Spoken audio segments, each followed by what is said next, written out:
বাজারে নাকি আগুন লাগছে। আসলে আমি এসে দেখলাম বাজারে আগুন লাগছে। আগে বলতাম মন্ত্রীরা সব চোর, এখন আমি কারে চোর বলবো, কার কাছে আমার এই অভিযোগ?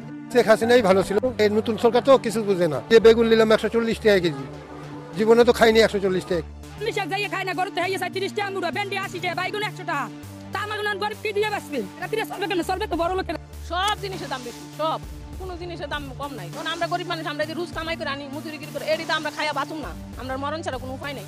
অল্প কোনোটা তো আরো বাড়ি গেছে দাম, একটা মাল হাসলেও গেছে, সব জিনিসের দাম পাবো। মতন গরিব লোকের খাবার কোনো এবং আমরা আশা করছিলাম এই যে এই গভর্নমেন্ট আসলে জিনিসপত্রের দামটা অ্যাটলিস্ট কমানো হবে বা কমে যাবে, কিন্তু দেখতেছি না, সেই একই রকম আছে। আওয়ামী লীগ সরকারের সময় ছিল ভাই, আল্লাহর রহমতে ভালো ছিলাম।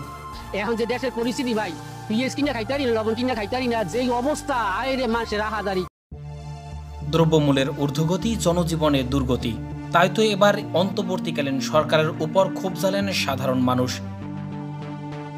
হাসিনা সরকার পতনের পর থেকেই দেশে অস্থিতিশীল পরিবেশ। এই অস্থিতিশীলতার ছায়াপাত ঘটেছে দ্রব্যমূল্যের বাজারগুলোতে। ক্রমবর্ধমান হারে বেড়েই চলেছে নিত্য প্রয়োজনীয় দ্রব্যের দাম। তাই তো এবার সাধারণ মানুষ ক্ষোভ ঝালেন ডক্টর মোহাম্মদ ইউনূসের উপর। তারা ভেবেছিল ডক্টর মোহাম্মদ ইউনূস বা নতুন সরকার আসলে দ্রব্যমূল্য নিয়ন্ত্রণে আসবে এবং তারা স্বাচ্ছন্দ্যে জীবনযাপন করতে পারবে, কিন্তু হিতে হলো বিপরীত। তাই তো তাদের জীবন হয়ে উঠেছে অতিষ্ঠ। অনেকে বলতে শুরু করেছেন এর থেকে নাকি তারা শেখ হাসিনার আমলেই ভালো ছিলেন। আপনি শেখ হাসিনার আমলে নাকি বর্তমান আমলে ভালো আছেন, অবশ্যই কমেন্টস করে জানাবেন। আর সব ধরনের আপডেট নিউজ পেতে আমাদের পাশে থাকবেন। সবাই ভালো থাকবেন, সুস্থ থাকবেন।